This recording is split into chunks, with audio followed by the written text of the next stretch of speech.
Welcome back. Today I'm going to teach you something that I've promised that in future videos I will teach you this. Come back to future videos, I will teach you this. Well, it's now that future video, and I'm going to show you how to do something in Photoshop that will literally speed up your editing and quite literally give you hours back of your time at the end of the day if you have a lot of workload as far as editing goes. So number one, it's actions. We're going to create an action. An action is something in Photoshop that plays through a batch of steps automatically, so that you don't have to do it. For instance, every picture I edit gets a quick sharpening. So rather than going through the steps of making that sharpening every single time I open up an image, I have created an action for that image, or for that step, for that sharpening. So here in my actions panel, you can see this sharpen F7, which means every time I open a picture, all I have to do is hit F7 on my function on my keyboard, and it will run this action. You don't even see it happen, it's just kind of running it in the background and setting it up so that I can paint that sharpening on to the image wherever I like it. I don't like that sharpening to go throughout the image, so I like the ability that I like the step that it gives me a mask and allows me to paint that sharpening on to just the parts of the image that I want sharp. So that's my sharpening step that I run on every single picture. The one I'm going to teach you today and use as our sample for learning how to create an action is what I call a brightening action. I'm going to show you a little bit what it does. When I hit F5, because here we have brighten, and again I will teach you how to do this, I just want to show you what we're going to be gaining from this action. In the background, set up this step over here that I can come back and maybe I want this counter a little bit brighter, a little less shadowy. So I can selectively paint brightening back into where I have a little more shadows. That's something that I do a lot, not necessarily in newborn photography, but I use it a lot in food photography, landscape photography, family photography, anytime where you don't want too many shadows, or maybe the shadows are just in the wrong place, like a wedding, and you're not in control of the time that wedding is being shot. You have to go in and selectively lighten portions of the shadows. So I'm going to throw that away. We're going to walk through the steps of creating this action for yourself. Under here we need to make sure, so we've got our actions panel up. If you don't see actions, go under window and click on actions and it will pull this panel up. Yours will not look like mine, I guarantee it, because a lot of these I have made myself, so it would make sense that you don't have these actions. So what we're going to do in our actions panel is click the little lines over here, 4 little lines, and we're going to take it off of button mode. Yours may already be off of button mode, and maybe that's something to mention. Button mode allows me to just click on it. Let's click on warm up and it runs the action without anything more than a click. I'm going to throw that away.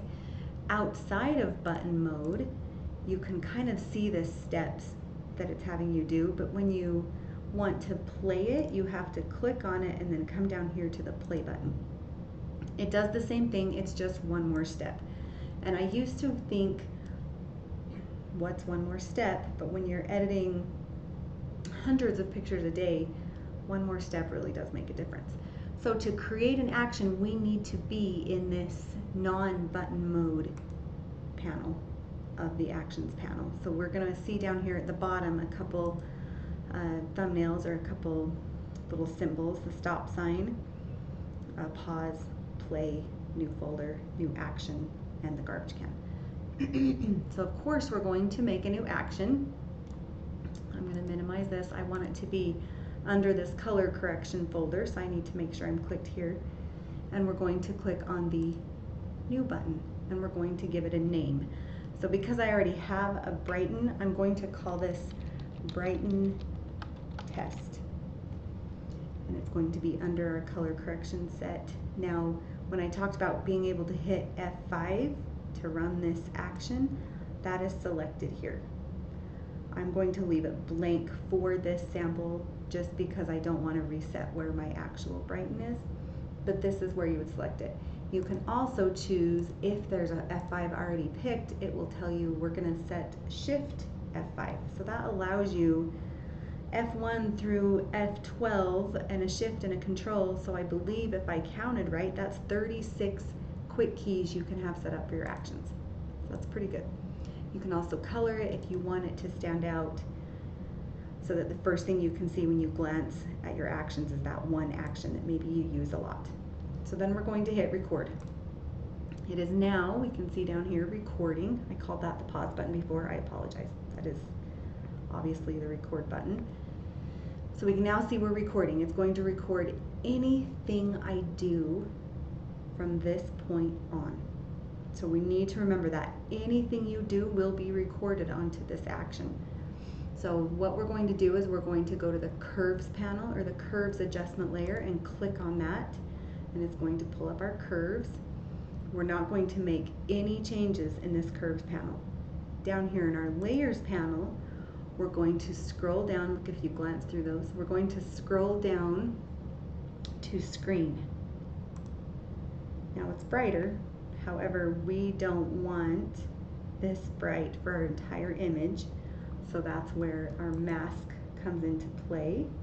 Oh, excuse me, I apologize. Old Photoshop, you used to have to create your own mask. Now, I'm going to, that's a great way to bring up a point I want to make.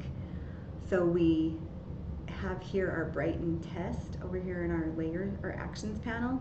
We can see every step I've done that it's recorded those steps.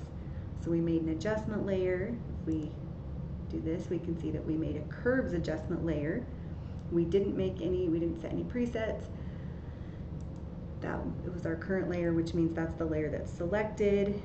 And then I made a path, which is what happens when you try to add a mask onto something that already has a mask. And then what I did was I deleted that mask. So you can see that it's recording every step I make. So from here, I'm going to make sure that that is what's selected. We're going to hit Control I for inverse, and you can see that it inverted that for us and it's recorded. And now our image looks right back the way it was. I'm going to take one further step and just make sure that my brush is selected, because what I want to be able to do when I run that action is that I want my brush to be automatically picked up as part of the action so that I don't have to come over to the panel and hit my brush. So here's all the steps. However, I made a couple mistakes along the way. So we're going to first we're going to delete the make a path, first we're going to hit stop, and we're not going to flatten it. This is exactly what we want it to look like at the end of creating the action. So here's our actions, our layers panel. Here's the steps we took. We're ready to go. So I'm going to hit stop.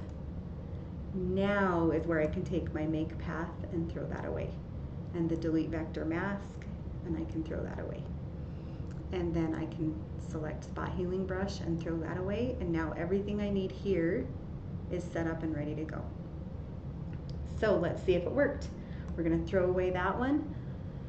We're going to go over to button mode. We're going to find our brighten test. Let's see where it is.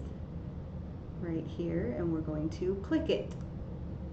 And it's set up, doesn't look like it did anything, which is good, we don't want it to. But really quickly in the background, it did all those steps.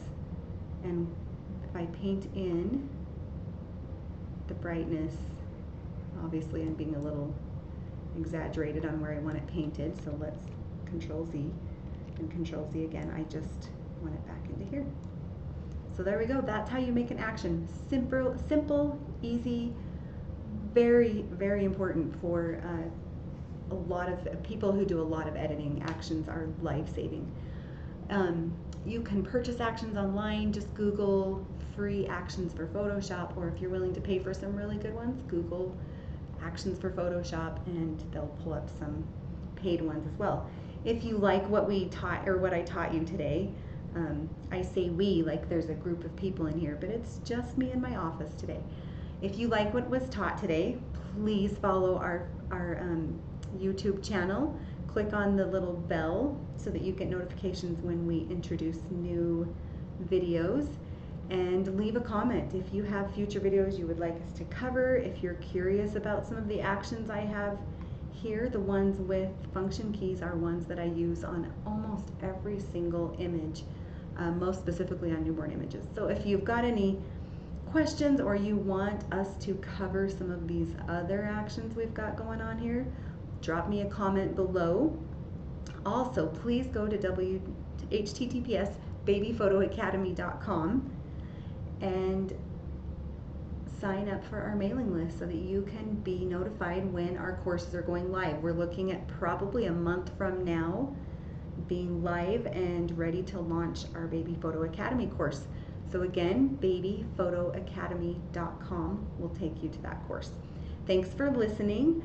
We will see you again in a couple days, and we will cover some more actions maybe, or maybe we will do something else. I'm not sure. Have a great day. Bye.